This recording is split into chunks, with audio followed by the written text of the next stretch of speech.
जय श्री बालाजी महाराज, श्री शिवाय नमस्तुभ्यम। ईश्वर की कृपा आप सब पर बनी रहे।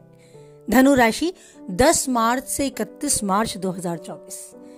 जानते हैं क्या कुछ लिखा है समय ने धनु राशि से जुड़े जातकों के जीवन में 10 से 31 मार्च के मध्य। सर्वप्रथम तो जान ले, ये माह इतना अच्छा नहीं कहा जा सकता। विशेषकर स्वास्थ्य संबंधी समस्याओं का आपको सामना करना पड़ेगा। साथ ही कार्य क्षेत्र में भी अत्यधिक प्रयास करने पर बड़ी सफलता मुश्किल से ही मिल पाएगी। व्यापार और व्यवसाय में स्थिति सामान्य नजर आएगी, लेकिन विरोधी वर्ग आपके प्रति सक्रिय नजर आएंगे। भूमि, भवन या वाहन खरीदने का मन बना रहे हैं तो आर्थिक तौर पर आप अपने आप को काफी परेशान कर सकते हैं, तो खर्च करने से पहले बहुत अच्छे से सोच विचार कर लें। बैंक लोन संबंधी व्यक्तिगत धनराशि को लेकर प्रशासनिक समस्याओं का भी सामना करना पड़ सकता है। आपको अपनी जीवन साथी, अपने बच्चों के साथ फैमिली में कोई भी बड़ा डिसीजन लेने से पहले सबकी राय, सबकी सलाह लेना आवश्यक है। हो सकता है इसका असर आपके परिवार पर दिखाई दे, तो जल्दबाजी में कोई भी फैसला ना लें और वाद विवाद से दूर रहने का प्रयास करें। साथ ही आपको वाहन चलाते हुए भी बहुत सावधानी बरतने की आवश्यकता है। ग्रह गोचर की अनुकूलता आपके लिए किसी वरदान से कम नहीं है, तो आपकी आय में वृद्धि के आसार नजर आ रहे हैं। काफी दिनों से दिया गया कोई धन भी आपको वापस मिलने की उम्मीद कम थी, लेकिन अब वो मिलने के योग है। संतान संबंधी कोई चिंता है जो आपको राहत में तब्दील होती नजर आएगी। आपकी चिंता दूर होती नजर आएगी। अगर नव दंपत्ति आप हैं तो संतान की प्राप्ति के भी योग है। और अगर जीवन साथी को कोई सेहत संबंधी समस्या थी तो उससे भी आपको राहत और सुखद समाचार मिलने की संभावना है। अगर कुछ ऐसी परेशानी थी जिसका अभी तक कोई निवारण नहीं था, तो उसके निवारण के लिए कोई रास्ता आपको मिलता नजर आएगा।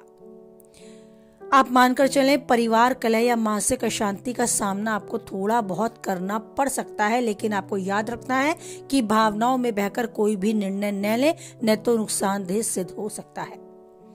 आपको साथ ही ध्यान रखना पड़ेगा आपके खुद की सेहत के विषय में। आपकी सेहत के प्रति आपको बिल्कुल भी लापरवाही नहीं बरतनी। पुरानी कोई बीमारी है जिसके उभरने के भी चांस हो सकते हैं, या कोई नई बीमारी भी आपको घेर सकती है, तो अपनी दिनचर्या को नियमित रखें, अनुशासित रखें, खान पान का विशेष रूप से ध्यान दें।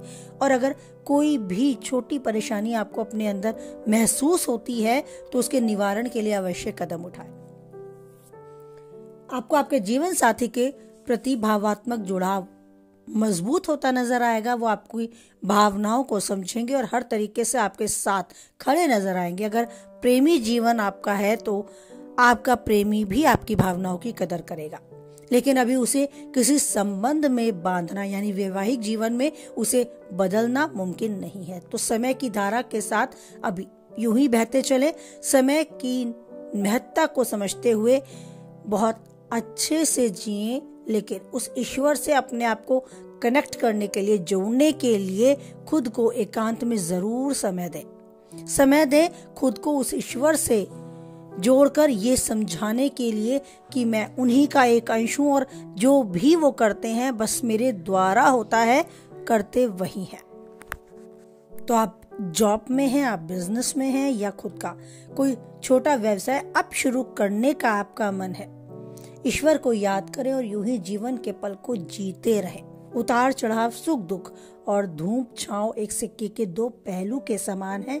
इसे एक्सेप्ट करें, इसे स्वीकारें और साथ में सहज समय की धारा के साथ बहते चलें। बस ध्यान रखना है कि ना कुछ गलत हमसे हो, क्योंकि सबको यही भोगना होता है। वो जाने या अनजाने जो भी हम कर बैठते हैं, फल यही पाते हैं।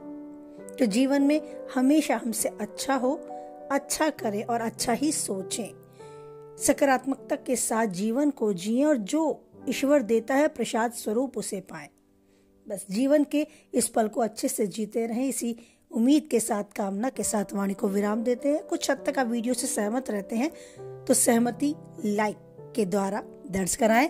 किसी के काम की पाते हैं तो शेयर करें और पहली बार आप चैनल पे हैं तो चैनल को सब्सक्राइब करें। मुझे यूं ही सपोर्ट करते रहने के लिए बहुत बहुत धन्यवाद। और ईश्वर पर बस बनाए रखें आप यूं ही एक अटूट विश्वास, क्योंकि सिर्फ वही है जो हमेशा हर स्थिति में देते हैं हमारा साथ।